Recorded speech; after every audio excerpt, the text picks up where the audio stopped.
యేసును పట్టుకొనిన వారు ప్రధాన యాజకుడైన కయప యొద్దకు తీసుకుని పోగా అక్కడ శాస్త్రులను పెద్దలను కూడియుండ్రి. సన్హెద్రిన్ సభ అనే ఒక సభ ఉంటుందండి యూదులకి. సన్హెద్రిన్ సభ అంటే ఏంటంటే యూదుల్లో యాజకులు, ప్రధాన యాజకుడు కూడి ఒక దగ్గర తీర్పు తీర్చే ప్రదేశం అది. ఆ సన్హెద్రిన్ సభలో ఏం చేస్తారంటేనండి, ఎవరైనా ఏదైనా తప్పు చేస్తే యూదుల్లో ఆ తప్పుకి శిక్ష అందరూ కూడుకుని, పెద్దలందరూ కూడుకుని ఒక దగ్గర ఆ తప్పు చేసిన వాడికి శిక్ష వేస్తారు. దాన్ని, ఆ సభని ఏమంటారంటే సన్హెద్రిన్ సభ అంటారు. సన్హెద్రిన్ సభలోనండి 2 రకాలు ఉంటాయి. మొట్టమొదటిది లోకల్ సన్హెద్రిన్ అంటారు. సన్హెద్రిన్ సభ, మహాసన్హెద్రిన్ సభ ఉంటుంది.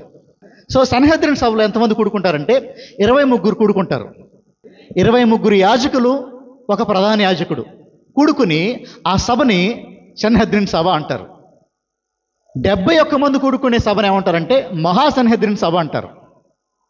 2 మీరు గమనిస్తే బేస్ సంఖ్య వస్తుంది, 23 తర్వాత 71. ఎందుకంటే ఓట్లు పడినప్పుడు ఈక్వల్ ఓట్లు పడకూడదని చెప్పి ఒక సైడ్ ఎప్పుడన్నా మెజారిటీ ఉండాలని చెప్పి ఎప్పుడన్నా బేస్ సంఖ్యలో అక్కడ మనం చూస్తూ ఉంటాం. అంటే ఆడ్ నెంబర్ మనం గమనిస్తూ ఉంటాం, 23 and 71. సో ఇలాగా సన్హెద్రిన్ సభ ఉండేదండి. ఈ సన్హెద్రిన్ సభ దేవుడు ఎప్పుడు నియమించారంటే ద్వితీయోపదేశకాండంలో నియమించాడు.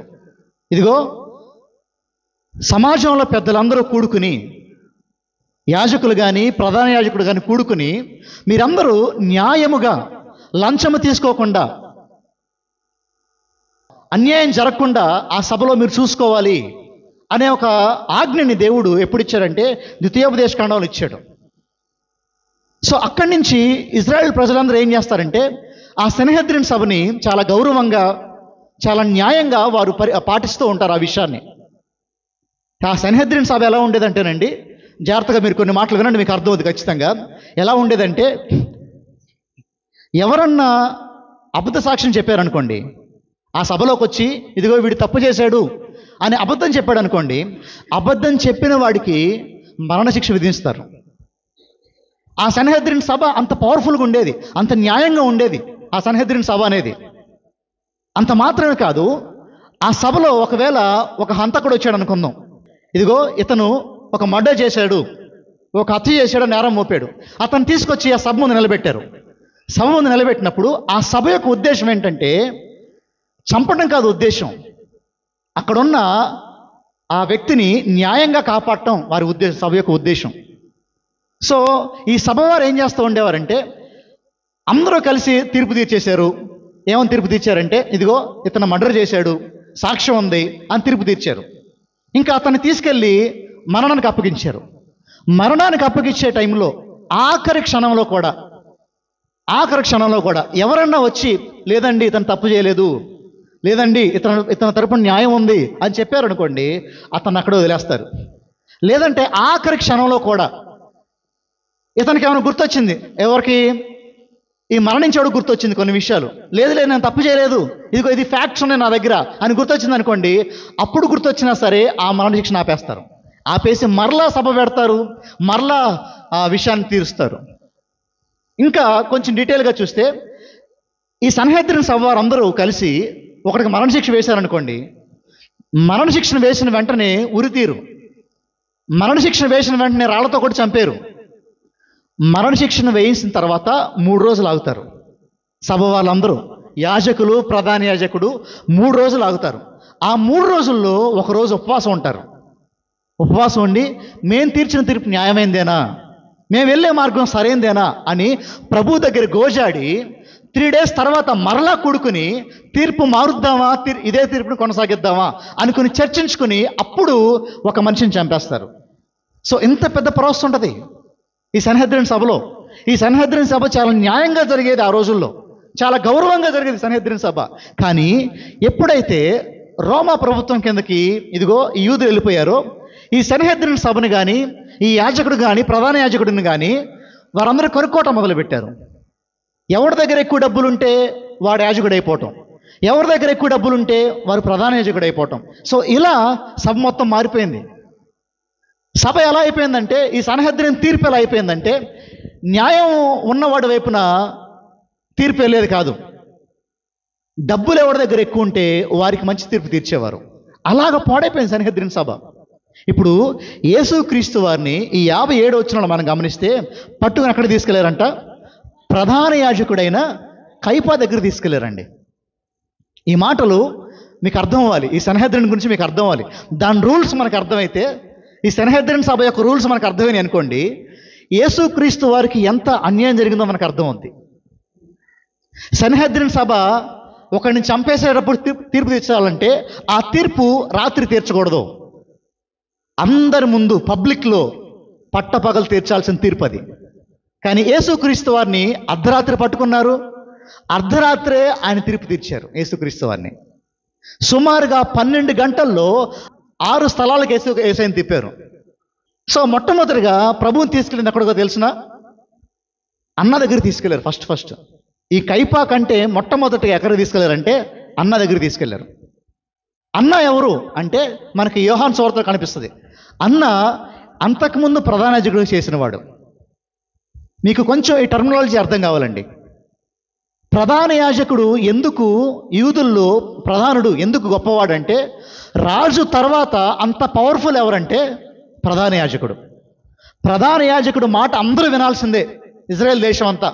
అంత ప్రాధాన్యత ఉన్న పొజిషన్ ఎవరిదంటే ఈ ప్రధాన యాజకుడిది. అలాంటి ప్రధాన యాజకుడు తన జీవితం బాగుంటే, ప్రభువులో పరిశుద్ధంగా ఉంటే వారు ప్రధాన యాజకుడు అయ్యే అవకాశం ఉండేది. కానీ ఆ రోజు పరిస్థితులన్నీ మారిపోయి డబ్బు దేశాన్ని ఏలుకుంటే ఏమైపోయిందంటే, తన బ్రతుకు సరిగ్గా లేకపోయినా, తన జీవితం సరిగ్గా లేకపోయినా డబ్బులుంటే ప్రధాన యాజకుడు పోస్ట్ కొనుక్కునే అంత స్థాయికి దిగజారిపోయింది ఇజ్రాయెల్ దేశం అంతా. ఆ టైంలో ప్రధాన యాజకుడు ఎవరంటే ఈ కైపా అండి. కైపాకి ముందు ప్రధాన యాజకుడు చేసిన వాడు ఎవడంటే అన్న. ఈ అన్నాకి కైపాకి సంబంధం ఏంటంటే, అన్న మామగారు, ఈ కైపా ఎవరో అల్లుడు. మీకు అర్థమవుతుందా? అన్న వాళ్ళ ఇంటికి తీసుకెళ్లారండి. అన్న వాళ్ళ ఇంటికి తీసుకెళ్ళాక ఇప్పుడు ఈ అన్నకి యేసుక్రీస్తు వారిని చంపాలని చాలా ఉండేది.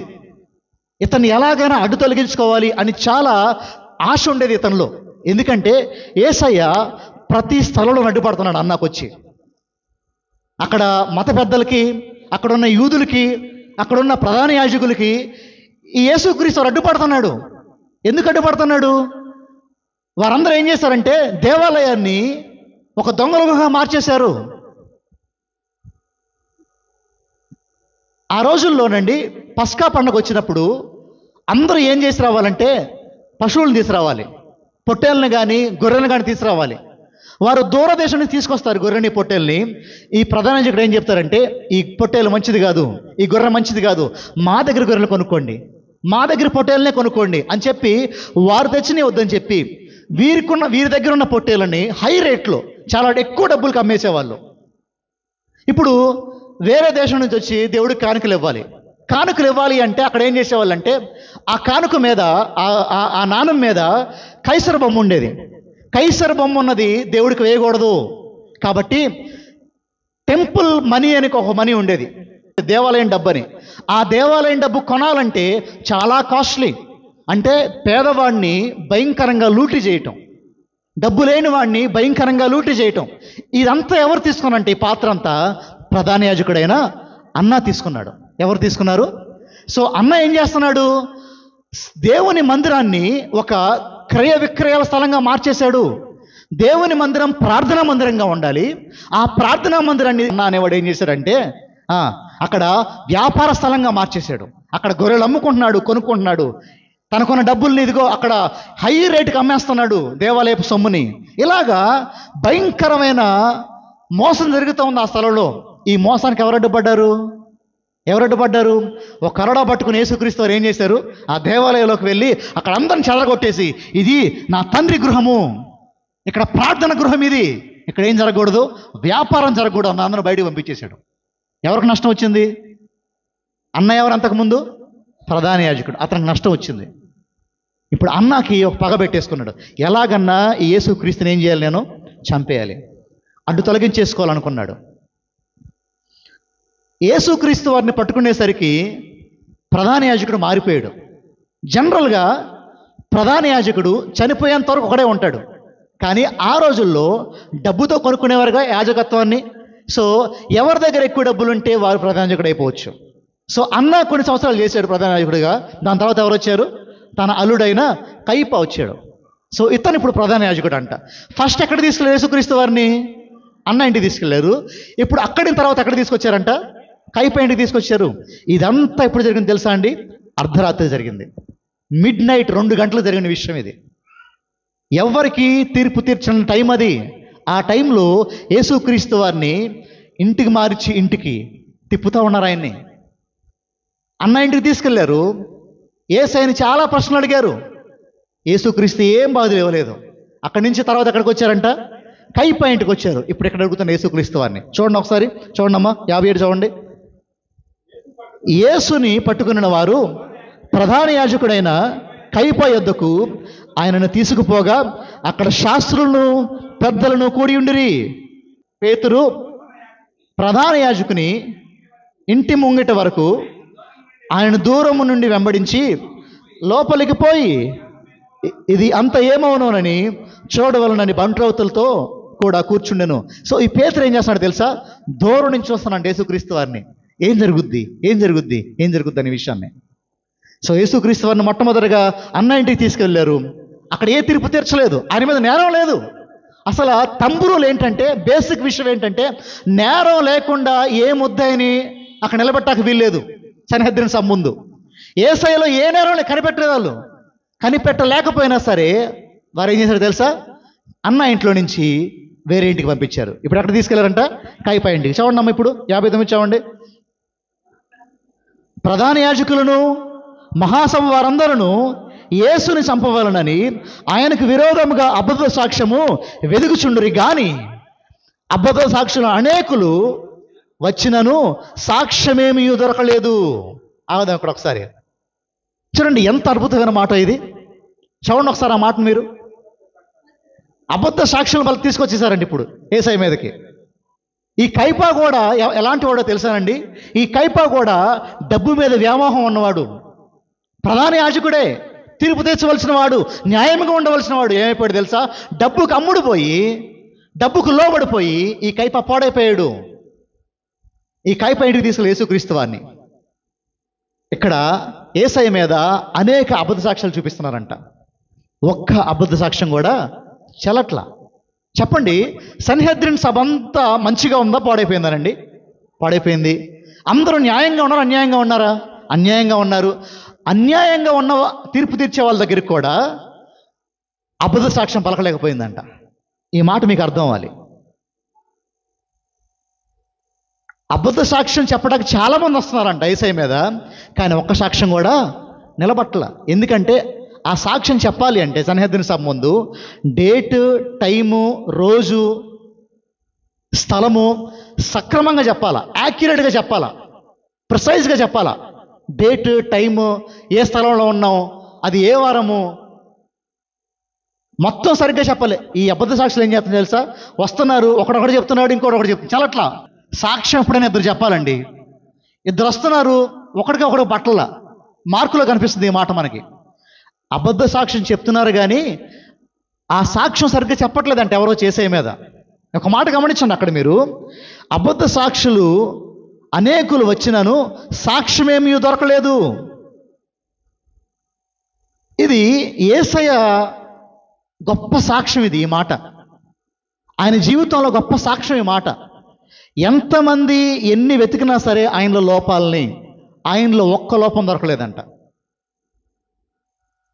ప్రధాన యాజకుడు, యాజకులు, శాస్త్రులు, పరిసయ్యులు, సద్దుకయ్యులు, యూదా దేశం వారందరూ సరిగ్గా చెప్పాలంటే ఆయనలో లోపాన్ని వెతుకుదామని చూస్తున్నారు. ఆఖరికి దెయ్యాలు కూడా ఆయనలో వెతుకుదామని చూసినాయి. కానీ లోపం కనిపించింది ఆయనలో? ఒక్క లోపం, ఒక్క అబద్ధం, ఒక్క చిన్న చూపులో పాపం, మాటలో పాపం, వినికిడిలో పాపం, హృదయ ఆలోచనలో పాపం, ఎక్కడా కూడా ఆయన పాపం చేయలేదు. కంప్లీట్గా బ్లేమ్లెస్గా ఏ పాపము చేయలేని వాడిగా ఆయన ఈ భూమి మీద బతికాడండి. చూడండి, ఇప్పుడు ఆలోచన చేద్దామండి. నీలో నాలో పాపం చూపించాలంటే ఒక 2 సెకండ్ల పని. మనలో పాపం చూపించాలంటే ఒక సెకండ్ పని అంతే. ముఖ్యంగా నాలాంటి వాళ్ళు పాపం చూపించాలంటే ఇంకా త్వరగా చూపించవచ్చు నాలాంటి వాళ్ళు పాపం. కానీ మీరు గమనించండి, మన విషయాన్ని, యేసుక్రీస్తు జీవితాన్ని పక్కన పెట్టుకుని చూస్తే ఆయనలో అనేకులు ఎతికారంట, పాపం దొరుకుద్దా, పాపం దొరుకుద్దా, పాపం దొరుకుద్దా అని. ఒక్క పాపం కూడా ఆయనలో కనిపెట్టలేకపోయారు. ఏం సాక్ష్యం అది? ఎలా బ్రతికాడు యేసుక్రీస్తు వారు? నీకోసం, నా కోసం పాపరహితుడిగా ఆయన బతికాడు. ఎందుకో తెలుసా? ఆ పాపరహిత రక్తాన్ని, ఆ పరిశుద్ధ రక్తాన్ని నీకోసం, నా కోసం చిందించడానికి ఆయన ఆ రీతిగా బతికాడు భూమి మీద. ఎంతో గొప్ప దేవుడు. ఈరోజు పాపము లేనివాడండి ఆయన. ఈ భూమి మీద దేవుళ్ళని పిలువబడే వాళ్ళు పాపం లేనివాడు ఎవరైనా ఉన్నాడా? Is there anyone who had no sin? ఎవడో లేడు పాపం లేనివాడు. ఇదిగో ఈ బైబిల్ దేవుడు. ఈ బైబిల్లో నీకు కనిపించే ఈ యేసుక్రీస్తు వారు, ఈయన పుట్టుక దగ్గర నుంచి ఈయన మరణం దాకా ఏ చిన్న పాపం కూడా చేయలేదు ఈయన. ఈరోజు మనం వెంబడించేది అలాంటి దేవుని వెంబడిస్తున్నాం. ఆషామాష దేవుని కదా వెంబడించేది నువ్వు నేను. పాపరహితుడిని, పాపం లేనివాడిని వెంబడిస్తున్నావు ఈరోజు నువ్వు నేను. అలా బ్రతికాడు ఆయన ఈ భూమి మీద. అలా బ్రతికాడు ఈ భూమి మీద ఆయన. చూద్దాం ఒకసారి తర్వాత. తుదకు ఇద్దరు మనుషులు వచ్చి, వీడు దేవాలయమును పడగొట్టి 3 దినములలో దాన్ని కట్టగలను చెప్పిననిరి. ప్రధాన యాజకుడు లేచి, నీ ఉత్తరమేమి చెప్పవా? వీరు నీ మీద పలుకుచున్న సాక్ష్యమేమని అడుగగా, యేసు ఎలా ఉన్నాడు? యేసు ఎలా ఉన్నాడు? అనేకులు వస్తున్నారు ఆయన ముందుకి, అబద్ధ సాక్ష్యాలు చెప్తున్నారు. ఆయన మీద చేయని తప్పులు వేయబడతాయి, మాట్లాడుతున్నారు యేసుక్రీస్తు వారి మీద. యేసు ఎలా ఉన్నాడు? మౌనముగా ఉన్నాడు. చెప్పండి ఈ మాట అందరు కలిసి నాతో. ఎలా ఉన్నాడు యేసుక్రీస్తు వారు? మౌనముగా ఉన్నాడంట ఆయన. ఆయన ఊరకున్నాడు. ఇప్పుడు చెప్పండి, క్రైస్తవుడు ఎలా ఉండాలో ఇక్కడ మనకు అర్థం అవుద్ది. మంచి పాఠాలు ఇక్కడ మనం నేర్చుకోవచ్చు యేసే శిలువలో నుంచి. ఒక పక్కన అనేకమైన అబద్ధ మాటలు, నిందలు, అబద్ధ సాక్ష్యాలు ఆయన మీద అందరూ చెప్తుంటే ఈయన నిలబడి, నేను చేయలేదు, నేను అది కాదు, నేను ఇలా కాదు అని ఎక్కడ బదులు ఇవ్వలేదంట. నేను ఎలా ఉన్నాడు? మౌనంగా ఉన్నాడు. పేతురు రాసిన మొదటి పత్రిక 2వ అధ్యాయము 23వ వచనం. ఆయన దూషింపబడి బదులు దూషింపలేదు, ఆయన శ్రమ పెట్టబడి బెదిరింపక న్యాయముగా తీర్పు తీర్చు దేవునికి తన్ను తాను అప్పగించుకొనెను. చూసారా? ఈ ఒక్క వచనంలో సారం మనం గమనిస్తేనండి, మన క్రైస్తవ జీవితం బ్రతికే విధానం మారిపోద్ది. చూడండి ఎంత సారం ఉందో ఆ వచనంలో. ఆయన దూషింపబడి ఏం చేయలేదంట? చదవాలి, అక్కడ చదవాలా. ఆయన దూషింపబడి ఏం చేయలేదంట? ఆయన అక్కడ బదులు దూషింపలేదు. ఈరోజు నువ్వు నేను వెంబడించే దేవుడు ఎలాంటి వాడో తెలుసా? ఆయన్ని బూతులు మాట్లాడితే ఆయన తిరిగి ఏం చేయలేదు? చెప్పాలమ్మా, ఆయన తిరిగి ఏం చేయలేదు? బూతులు ఆడాడు ఆయన. నువ్వెంతరా అంటే నువ్వెంత అన్నాడా యేసుక్రీస్తు వారు? ఆయన తిడుతున్నారు, ఆయన బూతులు ఆడుతున్నారు. ఆయన ఎలా ఉన్నాడంట? మౌనంగా ఉన్నాడు. తర్వాత చూడండి అక్కడ, ఆయన దూషింపబడి బదులు దూషింపలేదు, ఆయన శ్రమ పెట్టబడి, శ్రమ పెడుతున్నాడు ఆయన యేసుక్రీస్తు వారిని. అరే నీ ఎంత చూస్తాను రా అన్నాడా? నీ సంగతి చూస్తాను రా అన్నాడా? నా టైం వచ్చేది ఒకరోజు అన్నాడా? ఏమనలా, శ్రమ పడుతున్నాడంట. ఎలా ఉన్నాడు ఆయన? మౌనంగా ఉన్నాడు. శ్రమను అనుభవిస్తున్నాడు. ఎలా ఉన్నాడు యేసుక్రీస్తు వారు? మౌనంగా. తర్వాత చూద్దాం.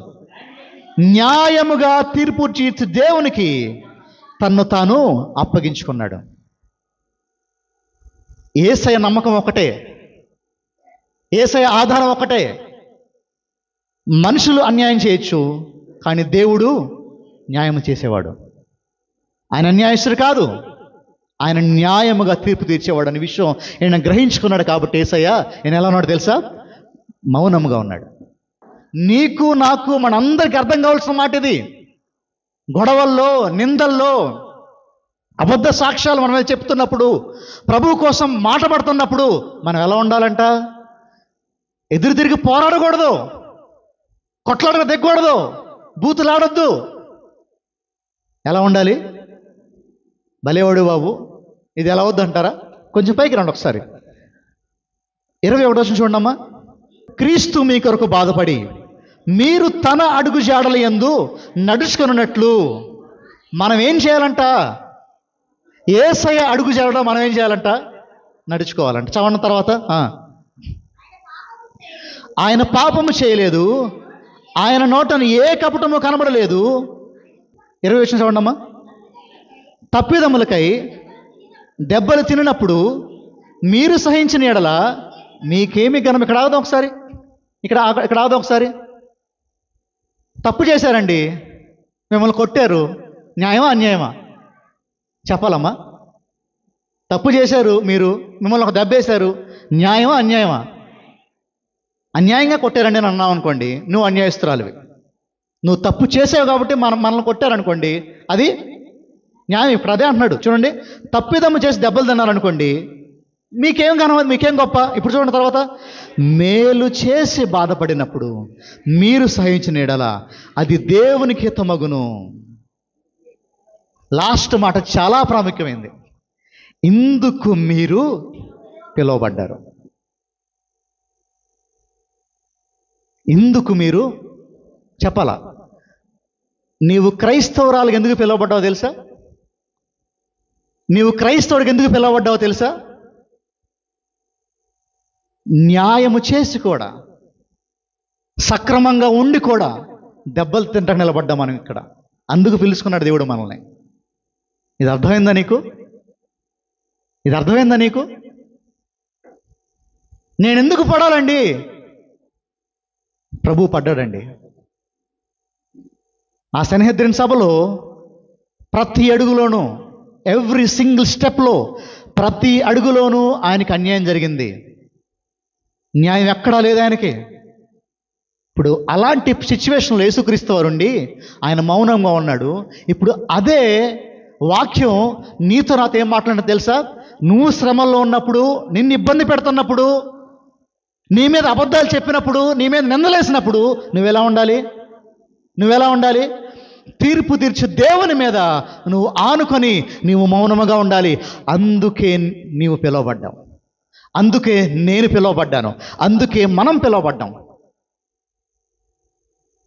దేవుడికి తెలుసు నీ జీవితంలో అన్యాయం జరుగుతుందని చెప్పి, దేవుడికి తెలుసు నీ తీర్పు అన్యాయపు తీర్పు అని చెప్పి, దేవుడికి తెలుసు నువ్వు ఎలాంటి కన్నీరు గుండా వెళ్తున్నావో, దేవుడికి తెలుసు నువ్వు ఎలాంటి బాధలు గుండా వెళ్తున్నావో. God knows your heart.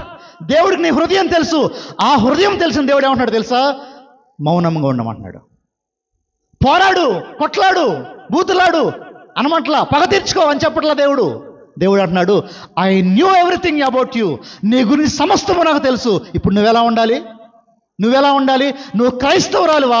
క్రీస్తు నీకు సరిగ్గా అర్థమయ్యాడా? నువ్వు మౌనంగా ఉండాలి. అన్యాయం జరుగుతుందండి, మీకేం తెలుసండి? అన్యాయం ఎంత బాధపడుతున్నాడు మీకేం తెలుసండి? మౌనంగా ఉండు. దేవుని మీద ఆనుకుని మౌనంగా ఉండు. మా సొంత అన్న నాకు అన్యాయం చేశారండి, మా సొంత తమ్ముడు అన్యాయం చేశారండి. అన్యాయం జరుగుద్దండి. ప్రభు వెనకాల పడితే, యేసుక్రీస్తు వెనకాల వెళ్తే అన్యాయం జరుగుద్ది మనకి, అక్రమం జరుగుద్ది మనకి. అందుకోసం మనం పిలువబడ్డాం, ఆశీర్వాదం కోసం కాదు. ఈరోజు మోసపోతున్నారు క్రైస్తవులు అందరూ బుద్ధి లేకుండా. ఆశీర్వాదం వచ్చేయాలి, ఆశీర్వాదం వచ్చేయాలి, ఆశీర్వాదం వచ్చేయాలి. ఎక్కడ ఆశీర్వాదం? ఇది నిజమైన ఆశీర్వాదం. క్రీస్తు కోసం నింద అనుభవించడం నిజమైన ఆశీర్వాదం. క్రీస్తు కోసం దెబ్బలు తినడం నిజమైన ఆశీర్వాదం. క్రీస్తు కోసం మరణించడం నిజమైన ఆశీర్వాదం. ఇది ఆశీర్వాదం అంటే. డబ్బులు వచ్చేయటం, ఉద్యోగం వచ్చేయటం, ఆస్తులు కూర్చుకోవటం, బంగాళాలు కొనుక్కోవటం, కార్లు కొనుక్కోవటం, పిల్లలు పుట్టడం, ఇది కాదండి ఆశీర్వాదం అంటే. నిజమైన ఆశీర్వాదం యేసయ్య కోసం మాటపడటం, నిజమైన ఆశీర్వాదం యేసయ్య కోసం నిందలు అనుభవించటం. తెలుసా ఈ ఆశీర్వాదం నీకు? Do you know this kind of blessing?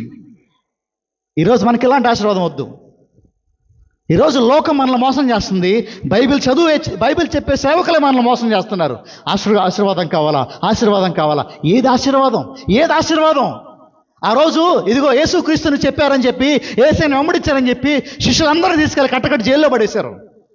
జైల్లో పడేసి కొడతంటే వారు చెప్పిన విషయం ఏంటి తెలుసా? యేసయ్య కోసం తన్నించుకునే భాగ్యం మాకు దొరికింది, ఇది ఆశీర్వాదం అన్నారు వాళ్ళు. హల్లెలూయా, దేవునికి మహిమ కలుగును గాక. ఏది ఆశీర్వాదం? డబ్బులు ఉండటమా? ఆరోగ్యంగా ఉండటమా? మంచి ఉద్యోగం రావటమా? అప్పులు లేకుండా ఉండటమా? ఆరోగ్యంగా ఉండటమా? What is blessing? ఏది నిజమైన ఆశీర్వాదం? యేసయ్య కోసం నింద అనుభవించడం నిజమైన ఆశీర్వాదం. యేసయ్య కోసం శ్రమ పట్టడం నిజమైన ఆశీర్వాదం. యేసయ్య కోసం బాధ అనుభవించడం నిజమైన ఆశీర్వాదం అండి. ఈరోజు క్రైస్తవ్యం మర్చిపోయిన ఆశీర్వాదం ఇది. ఇందుకోసం నువ్వు పిలువబడ్డావు, ఇందుకోసం మీరు పిలువబడ్డారు, ఇందుకోసం మనం పిలువబడ్డాం క్రైస్తవులుగా. పోరాటం కోసం కాదు, విప్లవం కోసం కాదు క్రైస్తవుడు నిలబడాల్సింది. ఈ లోకం అన్యాయమైంది, రాజకీయాలు పాడైపోయినాయి, హాస్పిటల్స్ పాడైపోయినాయి, స్కూలింగ్ పాడైపోయింది, చదువులు పాడైపోయినాయి, న్యాయం పాడైపోయింది, అంతా పాడైపోయింది. చుట్టుపక్కలంతా ఎవ్రీథింగ్ హ్యాస్ స్పాయిల్డ్. ప్రభువుకు తెలుసు సమస్తం పాడైపోయిందని, అంతా అన్యాయం జరుగుతుందని తెలుసు. కానీ ప్రభువు అంటున్నాడు ఎలా ఉండాలి? మౌనంగా ఉంటాం. యోసేపుకు తన సొంత అన్నదమ్ములే తన్ని గొంట్లో పడేశారు, అన్యాయంగా అమ్మేశారు ఎక్కడికో, యోసేపుని తీసుకెళ్ళిపోయి పోతీఫర్ ఇంట్లో పెట్టారు. పోతీఫర్ భార్య యోసేపుని ఏం చేసింది? అబద్ధ సాక్ష్యం పలికి యోసేపుని ఏం చేపించింది? జైల్లో పడేపించింది యోసేపుని. అన్యాయంగా అక్రమంగా 11 సంవత్సరాలు యోసేపు జైల్లో ఉన్నాడు. యోసేపు ఎలా ఉన్నాడు తెలుసా? తిరిగి కొట్లాడలా, తిరిగి పోరాడలా. యోసేపు ఎలా ఉన్నాడు? మౌనంగా ఉన్నాడు. యోసేపుని చూసిన దేవుడే ఈరోజు నిన్ను నన్ను చూస్తున్నాడు. హల్లెలూయా. అప్పుడు దాకా యోసేపు మౌనంగా ఉన్నాడు, మౌనంగా ఉన్నాడు. దేవుడు యోసేపుని చూశాడు. యోసేపు నమ్మకంగా మౌనంగా ఉన్నాడు దేవుడి మీద ఆనుకుని. ఒక్కసారిగా ఆ మౌనమంతా బ్రేక్ అయిపోయింది. యోసేపుని ప్రధానమంత్రిగా దేవుడు చేశాడు. హల్లెలూయా. ఈరోజు ఈ మాట మీకు అర్థం కావాలి, దేవుని మీద ఆనుకున్న మౌనంగా ఉండగలుగుతున్నావా? చూడండి, మళ్ళీ చూద్దాం ఆ మాటని. 1 పేతురు 2వ అధ్యాయము 23 చూడండమ్మా. ఆఖరి మాట చూడండి. న్యాయముగా తీర్పు తీర్చు దేవునికి తన్ను తాను అప్పగించుకొనెను. ఎలా మౌనంగా ఉన్నాడు యేసుక్రీస్తు వారు? ఈరోజు నువ్వు నేను ఎలా మౌనంగా ఉండాలి? ఇన్ని బాధల్లో, శ్రమల్లో, ఇన్ని ఇబ్బందుల్లో, ఇన్ని అన్యాయాల్లో ఎలా ఉండాలో తెలిసిన సమాధానం ఏంటంటే, న్యాయముగా తీర్పు తీసే దేవుడు ఒకడు ఉన్నాడు మనకి. ఆయన నమ్మి నువ్వు మౌనంగా ఉండు, ఆయన మీద ఆనుకుని నువ్వు మౌనంగా ఉండు. That's the take away here. ఈరోజు ఇది మనం నేర్చుకోవాలి. ఇక్కడ తర్వాత చూద్దాం, మత్తయి సువార్తకు వచ్చేద్దాం ఒకసారి. అందుకు ప్రధాన యాజకుడు ఆయనను చూచి, నీవు దేవుని కుమారుడు అయిన క్రీస్తు అయితే ఆ మాట మాతో చెప్పమని జీవము గల దేవుని తోడని నీకు ఆనబెట్టుచున్నాను. అందుకు యేసు నీవన్నట్టే అని చెప్పారండి యేసుక్రీస్తు వారు. నువ్వు నిజంగా దేవుని కుమారుడా అని అడిగాడు కయప. అప్పుడు యేసయ్య ఏమన్నాడు? ఎస్, నీవన్నట్టే. తర్వాత చూడండి ఏమన్నాడు? ఇది మొదలుకుని మనుష్య కుమారుడు సర్వశక్తిని కుడిపార్శ్వమున కూర్చుండటయు ఆకాశ మేఘారూరుడై వచ్చుటయు మీరు చూతురని చెప్పగా, ప్రధాన యాజకుడు తన వస్త్రము చింపుకొని, వీడు దేవదూషణ చేసును, మనకి ఇక సాక్షులతో పని ఏమి, చాలు. యేసయ్య అన్నాడు, ఇదిగో నువ్వు అంటున్నావు కదా నువ్వు దేవుని కుమారుడు అని, నువ్వన్నట్టే నేను దేవుని కుమారుణ్ణి, నేను దేవునితో సమానుణ్ణి. ఇక్కడ చూడండి ఆ మాటలో, నేను రెండో రాకడలో నేను మరలా రాబోతున్నాను. ఇప్పుడు మీరు నాకు అన్యాయపు తీర్పు తీరుస్తున్నారు, నేను మరలా రాబోతున్నాను. అప్పుడు ఆయనే తీర్పు తీరుస్తాడు, న్యాయమైన తీర్పు తీరుస్తాడు. మనుషుడా, ప్రతి మనిషి గుర్తుపెట్టే కోసం మాట ఏంటి తెలుసా? యేసయ్య మరలా రాబోతున్నాడు, ఆయన మరలా రాబోతున్నాడు. ఆయన తీర్చేది న్యాయమైన తీర్పు. ఆయన ముందు ప్రతి మాట లెక్క చెప్పాలా, ప్రతి రూపాయి లెక్క చెప్పాలా, ప్రతి క్షణం లెక్క చెప్పాలా, అన్ని లెక్క చెప్పాలి ఆయన ముందు నిలబడి. ఏం చెప్పుకుంటాం ఆ రోజు మనం? ఆయన న్యాయముగా తీర్పు తీర్చే దేవుడు ఆయన. ఆ మాట వినగానే ఈ కైప ఏం చేశాడు తెలుసా? తన బట్టలు ఏం చేసుకున్నాడంట? చింపేసుకున్నాడు. జనరల్గా ఏం జరిగేదంటే, ఎవరన్నా దేవదూషణ చేసినప్పుడు, అంటే దేవుడిని తిట్టినప్పుడు, దేవుడికి వ్యతిరేకంగా మాట్లాడినప్పుడు, ఆ మాట వినలేక అక్కడున్న పెద్దలు ఏం చేసేవారంటే వారి వస్త్రాలని చింపేసుకునేవారు. కానీ బైబిల్లో ఎక్కడ ప్రధాన యాజకుడు వస్త్రాలు చింపమని చెప్పి ఎక్కడా లేదు. అసలు ప్రధాన యాజకుడు వస్త్రాలు చింపుకోవటం వాక్యానికి విరుద్ధమైన విషయం. కానీ ఈ కైప చూసారా ఏం చేశాడో? తన వస్త్రాలు ఏం చేశారంట? ఇంకా రష్ అయిపోతున్నాడు. దొరికాడు యేసుక్రీస్తు, దొరికాడు యేసయ్య. ఎలాగైనా చంపేయాలి ఇతన్ని, ఇదిగో ఇతను దైవదూషణ చేశాడు, ఇతను దేవుడికి వ్యతిరేకంగా మాట్లాడాడు, ఇతను చంపేయండి, ఇంకా మీకేమైనా సాక్ష్యం కావాలా అని అడిగాడు అంట అందరినీ. చూడండి అక్కడ, మనకి సాక్షులతో పని ఏమి, ఇదిగో ఈ దూషణ మీరు ఇప్పుడే విన్నారు కదా, మీకేమి తోచున్నదని అడిగాను. అందుకు వారు, వీడు మరణమునకు పాత్రుడనిరి. అందరూ అన్నారంట, మరణానికి అప్పగించండి ఆయన్ని. ఇంతకుముందు చెప్పుకున్నాం కదా, తీర్పు తీర్చినప్పుడు ఎన్ని రోజులు ఉండాలంట మరణ శిక్ష చేయడానికి? 3 రోజులు ఉండాలి. కానీ యేసుక్రీస్తు వారిని 12 గంటల్లో తీర్పు అయిపోయింది అని చెప్పి సెలవుకిచ్చేశారు యేసుక్రీస్తు వారిని. చెప్పండి, ఇక్కడ ఆయనకు న్యాయం జరిగిందా, అన్యాయం జరిగిందా? మొదటి అడుగు దగ్గర నుంచి ఆఖరి అడుగు వరకు ప్రతి అడుగులోనూ అన్యాయం, ప్రతి అడుగులోనూ అక్రమం, ప్రతి అడుగులోనూ ఇదిగో వదిలేసి వెళ్ళిపోతారు అందరూ. అంత భయంకరమైన క్షోభలో యేసుక్రీస్తు వారు వెళ్ళుకుంటూ ఆయన మౌనంగా ఆయన ఉన్నాడు ఆయన జీవితంలో. చూడండి అక్కడ ఆఖరిగా, అప్పుడు వారు ఆయన ముఖం మీద ఉమ్మి వేసి ఆయనను గుద్దిరి. కొందరు ఆయనను అరచేతులతో కొట్టి, క్రీస్తు నిన్ను కొట్టిన వాడేవాడో. చూసారా యేసయ్యను ఏం చేస్తున్నారో మీరు గమనించారా? ఆయన మొహం మీద ఏం చేశారంట? ఒక ముఖం మీద ఉమ్మి వేయటం అనేది సమాజంలో అతి హీనమైన విషయం. ఒక మనిషి కాళ్ళు పట్టుకోవడం కంటే హీనమైన విషయం ఏంటో తెలిసిన? ఒక మనిషి ముఖం మీద ఉమ్మేయటం. మీరు గమనించండి, నీ కోసం, నా కోసం, మానవాళి కోసం ప్రభు చేసిన విషయం ఏంటో తెలుసా? అతి హీనమైన పొజిషన్ తీసుకున్నాడు ఆయన. భయంకరమైన హీనమైన స్థితిలోకి వెళ్ళిపోయాడు ఆయన. ఆయన మొహం మీద ఏం వేశారంట?